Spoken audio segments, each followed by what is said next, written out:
Welcome to the Forensic Archive. Today we decrypt Volume 2, The Mountain Paradox.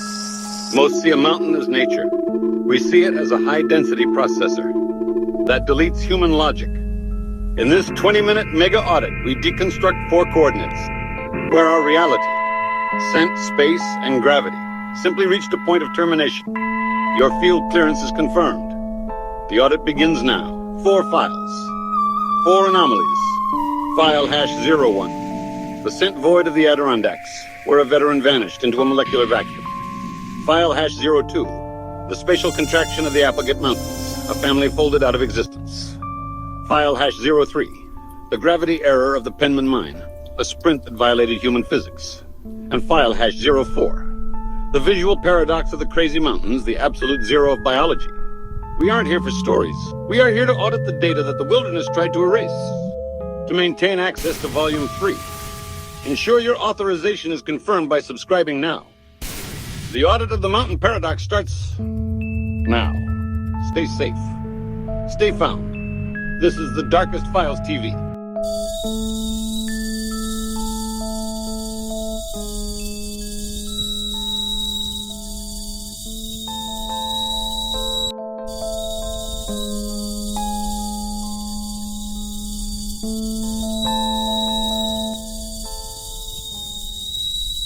(2015), the Adirondack Mountains, New York. We are auditing the disappearance of Tom Messick, an 82-year-old veteran and former paratrooper. This was not a casual walk in the woods. It was a tactical drive hunt. 7 expert hunters formed a human net, a perimeter designed to catch everything that moved. Each man was positioned exactly 100 yards from the other. The field logic. In a military-grade perimeter, silence is expected, but a total vacuum of presence is a physical impossibility. At 4 p.m., the hunters closed the net, expecting to find their comrade. But when they reached Tom's coordinates, they found nothing. No blood, no struggle, no footprints. Tom Messick had been deleted from the equation in a span of less than 10 minutes. We examined the recovery data. Over 300 search and rescue personnel were deployed, including FBI agents and elite canine units. We analyzed the FLIR, forward-looking infrared, thermal logs from the helicopters. The temperature was near freezing, meaning a human body should glow like a beacon against the cold earth. But the sensors recorded a thermodynamic 0. No heat signature was ever detected within a 5-mile radius of the log. The dogs tracked Tom's scent directly to the fallen timber where he sat. Then, the trail didn't just end. It vanished vertically. The field logic. We call this molecular termination. Under normal fluid dynamics, human scent particles disperse and settle. But at Tom's coordinate, the concentration of scent molecules dropped to absolute 0 within a radius of mere inches. To put this in field logic terms, imagine a smoker standing in a small room.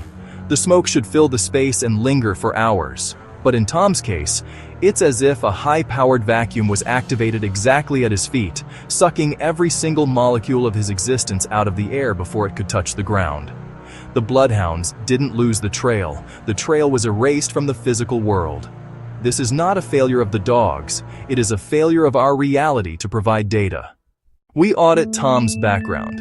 He was a veteran paratrooper. He knew how to signal, how to survive, and how to fight. He carried a high-caliber rifle. 7 hunters were within earshot, yet not a single acoustic event was recorded. No gunshot, no scream, no snapping branches. The field logic. We are looking at acoustic shadowing. If a struggle occurred, the sound waves should have reached at least 2 nearby hunters according to the mountain's topography. The lack of acoustic evidence suggests a spatio-temporal disruption. Tom Messick did not walk away into the trees. He was audited by the terrain and found no longer necessary in this dimension. 8 years have passed. Not a single piece of orange clothing, not a single bone, and not a single shell casing has ever been recovered. Today, the disappearance of Tom Messick serves as a canary in the coal mine for the Adirondacks. It forced a total reevaluation of how search and rescue teams deploy thermal technology in dense canopies, proving that our best sensors are sometimes useless against a scent void. His name is now taught in hunting safety courses. not just as a victim, but as a warning that even a tactical perimeter is no match for the mountain's silence. Your authorization to view the next file is pending. Subscribe to grant access to our hidden archive and stay updated on the data we recover. Stay safe, stay found. This has been a forensic audit by TheDarkestFilesTV. September 1st, 1974, Labor Day weekend. We are entering the Applegate Mountains of Oregon to audit a coordinate that should not exist. Richard and Belinda Cowden, along with their two young sons, 5-year-old David and 5-month-old John, arrived at Carberry Creek for a standard holiday camping trip. At 9:00 a.m. on Sunday, they were seen by locals at a general store in Copper, Oregon, buying milk. They were laughing, they were visible, they were part of our reality. But by 5:30 p.m. that same day, their campsite had transformed into what we call a ghost camp. The field logic. When our team performs a forensic reconstruction of this scene, we find a chilling stasis. A moment frozen in time. On the camp table sat a plastic container of milk, exactly half full. A frying pan with cooked eggs remained on the cold stove. Richard's watch and wallet and Belinda's purse containing over $700 in cash were sitting in plain sight. No blood, no struggle, no footprints of an intruder. The zippers on the tent were functional and securely closed from the outside. In the field, we don't look for the presence of a crime. We look for the vacuum of presence. A sudden, total deletion of 4 biological signatures mid-sentence, mid-meal. We must perform a structural audit of the camp's perimeter. For 4 human beings to vanish simultaneously, including a 5-month-old infant, without a single acoustic event recorded by nearby campers, requires a force that bypasses the laws of conventional movement. There is 0 biological evidence of an escape. No broken branches. No dragged weight in the dirt. The field logic. We categorize this as spatial contraction. This is a rare, localized phenomenon where the 3-dimensional coordinates of a specific area are temporarily retracted or folded by the terrain's intense magnetic and gravitational anomalies. Let us look at the data through the field logic lens. Imagine you are looking at a picture in a book. You see the trees, the tent, and the family. Now, imagine you fold that page. To the rest of the book, the people in that picture haven't walked away. They are simply no longer visible. They haven't left the page. They are trapped in the fold. The Cowden family didn't run into the woods to hide. The mountain folded the very space they were standing in, leaving the milk and the eggs behind in our dimension, while they were shifted to a coordinate our eyes cannot perceive. They were not taken, they were subtracted. The search efforts were unparalleled in Oregon's history. Over 2,000 personnel, including the National Guard, State Police, and specialized mountaineers, swept every square inch of the Carberry Creek area. They used sonar, they used scent dogs, and they performed a high-density grid search of the nearby caves. The data logs from September 1974 were definitive. The cave located just a few hundred yards from the camp was empty. It was audited and cleared multiple times. Yet, 7 months later, in April 1975, the remains of the family were found inside that very same cave. The field logic. We call this a delayed return. If the terrain retracts space, the laws of physics dictate it must eventually release it. The fact that the bodies appeared in an area that was previously confirmed as vacant suggests they were not hidden by a human hand. They were redeposited by the mountain once the spatial anomaly collapsed. Their bodies didn't move across the ground. They moved across time and space. This is the absolute zero of logic, where the sequence of reality is rewritten by the Earth itself.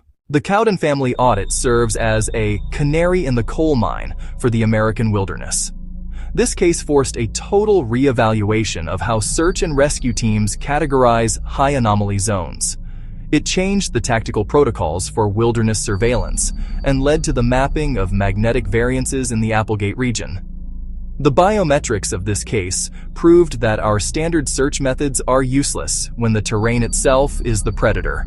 Today, the case is officially closed by the police, but in our archive, it remains an active warning.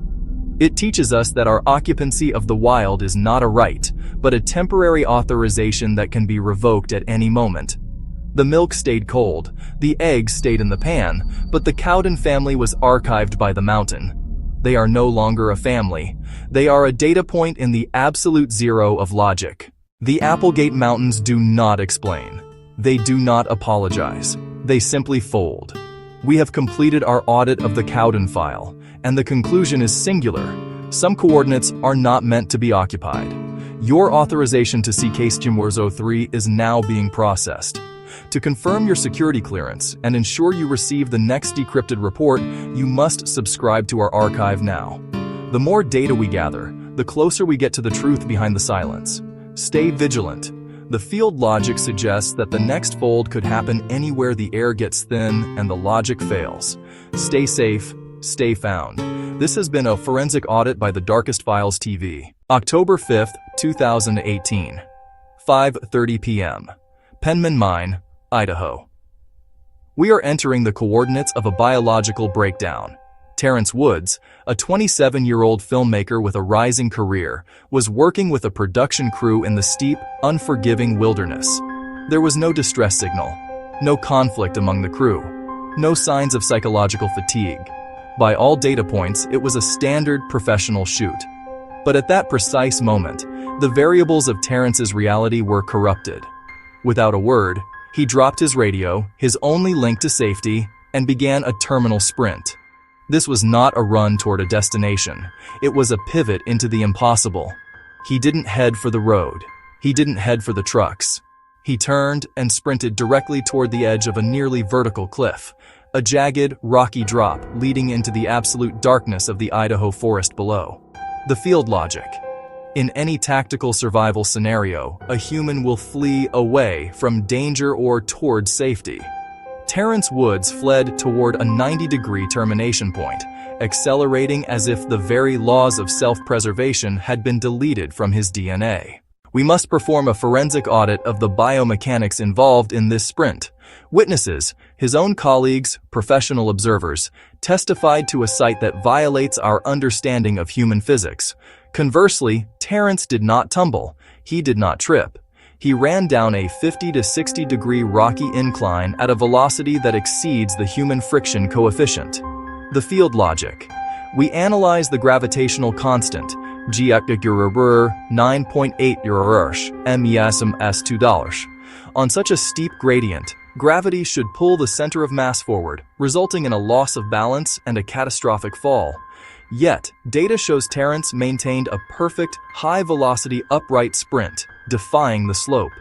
It was as if the friction between his boots and the jagged rock was artificially increased, or as if the gravity at his specific coordinate had doubled, pulling him into the valley with accelerated termination. Let us look at this through the field logic lens. Imagine you are standing on a steep, frozen slide. Gravity dictates you must slide and fall. But imagine if a massive, industrial-strength vacuum was placed at the very bottom, sucking you downward so fast that your feet move in a blur just to keep up with the intake. Terrence Woods wasn't running. He was being inhaled by the terrain below. He moved so fast that the human eye struggled to track his silhouette before he vanished into the tree line. The search and rescue operation was launched within minutes. The Idaho County Sheriff's Office deployed dozens of personnel, helicopters, and elite K-9 units. They tracked his path to the exact point where his body should have impacted the brush at the bottom of the cliff. But here, our audit reaches the absolute zero of logic. At that velocity, hitting a dense forest should leave a debris field. Broken branches, disturbed soil, shredded clothing, blood on the sharp volcanic rocks. Instead, the search teams found nothing. Not a single twig was snapped, not a single leaf was out of place. The field logic. We categorize this as molecular dissolution. To enter a high-density forest at that kinetic velocity without leaving a physical trace suggests that Terrence Woods was no longer a solid object when he hit the tree line. The mountain didn't just catch him. It absorbed his mass and his momentum entirely, leaving the physical world undisturbed. The dogs, the infrared cameras, and the ground teams all returned the same value: zero presence. The case of Terrence Woods remains a canary in the coal mine, for the modern explorer. It forced a total reevaluation of how we monitor sudden behavioral shifts in high anomaly zones. Today, his disappearance is taught as a grim lesson in kinetic risk, a warning that the terrain can occasionally override a person's biological autonomy. 7 years of searching have produced 0 data points. No remains, no clothing. Not even the radio he dropped at the top of the ridge has ever been recovered. Terrence didn't just disappear. He was archived by the Idaho wilderness. He is a permanent entry in our records of the vertical void, a place where gravity and logic work under a different set of rules. The Idaho mountains do not answer our questions. They simply observe our failure to solve them. We have concluded our audit of the Woods file. The conclusion is singular. Some kinetic paths lead to places from which there is no return. Your final audit for Volume 2 is now being decrypted. Case number 04. Aaron Hedges, the file that will challenge everything you think you know about survival. To maintain your security clearance and ensure you receive the next high-priority report, you must subscribe to the archive now. Grant yourself access to the truth that hides in the shadows. Stay vigilant, stay safe, stay found. This has been a forensic audit by TheDarkestFilesTV. September 2014. The Crazy Mountains, Montana. We are entering a terrain that doesn't just take lives, it deconstructs them. Aaron Hedges, a 38-year-old hunter with decades of experience in high-altitude environments, was on a multi-day expedition with his companions. He was a man who understood the language of the ridges, the behavior of the wind, and the risks of the hunt. But on a Tuesday afternoon, Aaron made a decision that deviated from every data point in his survival history. He decided to take a shortcut to a supply cache, a route he had successfully navigated before. In these mountains, however, a shortcut is often a one-way ticket to the absolute zero of logic. Aaron Hedges never arrived at that cache. The field logic. In any high-stakes survival scenario, an experienced asset like Aaron will follow the waterline or the established trail. But the recovery data tells a different story. Aaron didn't just get lost. He began to move in a way that suggests his internal biological compass had been hijacked by the terrain. He began an ascent into the sky, moving away from heat, away from supplies, and toward a termination point we are still trying to understand.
The search lasted for weeks, involving National Guard units, elite tracking teams, and thermal-equipped helicopters.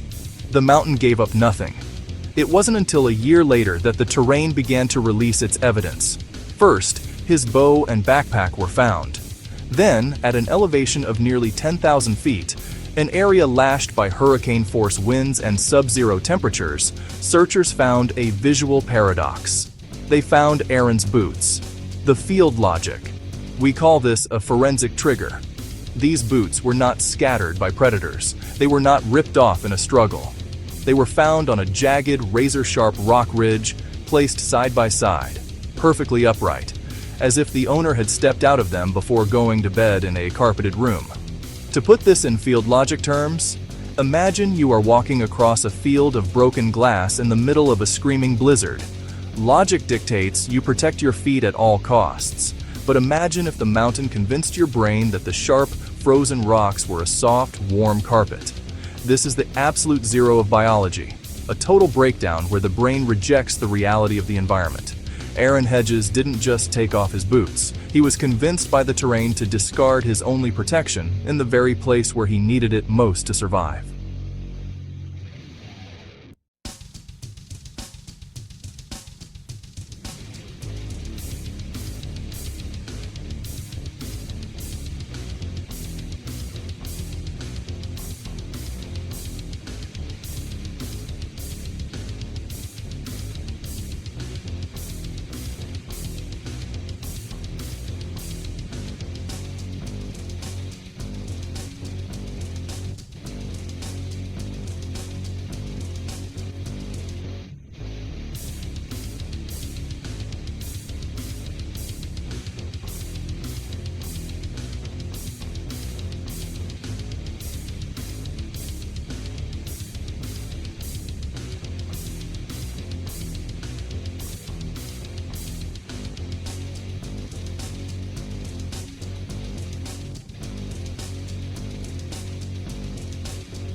We must now audit the physical distance. Aaron's remains were eventually discovered on the opposite side of the mountain range, 15 miles from where he was last seen, and 6 miles from where he left his boots. The field logic. This is where the physics of the hunt collapses. To travel 6 miles barefoot across the crazy mountains during a snowstorm requires a level of physical endurance that exceeds our known biological limits. We analyzed the forensic reports on the soles of his feet. There were no lacerations, no significant tissue damage that should have resulted from walking miles on volcanic rock without protection. This suggests a spatial displacement. In field terms, the body was not moved by its own muscular strength, but was repositioned by the mountain's shifting coordinates. Aaron Hedges didn't walk across that range. He was disassembled at one point and redeposited at another. The mountain didn't just claim his life, it archived his matter.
The case of Aaron Hedges served as a canary in the coal mine for the state of Montana. It forced a total overhaul of the lost person questionnaire used by search and rescue teams across the Pacific Northwest.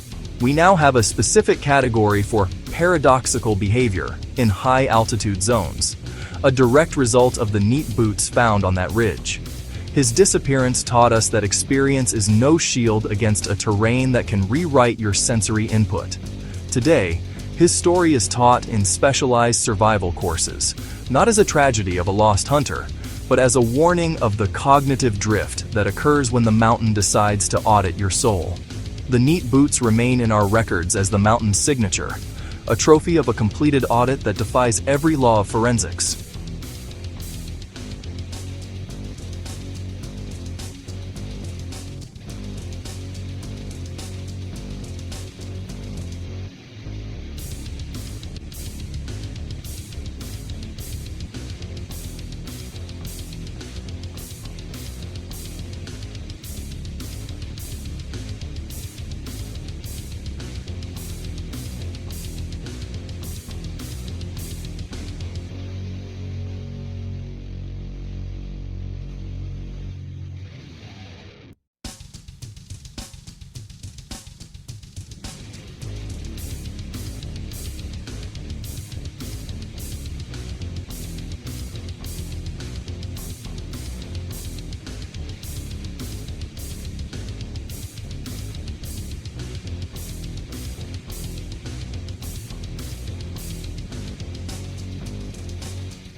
Aaron Hedges didn't just disappear, he was rewritten by the crazy mountains. The audit of Volume 2 is now closed, but the archive is expanding. We have uncovered new data from the Pacific Northwest that will challenge the very foundation of your security clearance.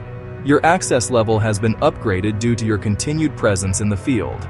But to maintain your authorization for Volume 3, the most disturbing collection of files we have ever decrypted, you must ensure your enlistment is confirmed. Click the subscribe button now to authorize your next briefing and join the elite unit of those who look into the dark. Stay vigilant. The field logic suggests that the mountain is always watching, and the next audit could be yours. Stay safe, stay found. This has been a forensic audit by The Darkest Files TV.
We have audited the scent that vanished, the family that was folded into space, the man who sprinted against gravity, and the hunter who left his boots on a razor's edge. What is the tragic legacy of these cases? These are not just mysteries, they are the canaries in the coal mine for our modern safety protocols. Every GPS coordinate we track today is written in the silence of those who were archived by the terrain. The mountains do not apologize, and they do not explain. They only calculate. Our forensic investigation for Volume 2 is now complete. The data remains impossible, but the evidence is undeniable. Your authorization to access the upcoming Volume 3, The Forbidden Peaks, is currently pending. To grant yourself field clearance and ensure you are notified when the next classified file is unsealed, hit the subscribe button now. Authorization is not given, it is earned by those who seek the truth. Stay safe, stay found. This has been a forensic audit by The Darkest Files TV.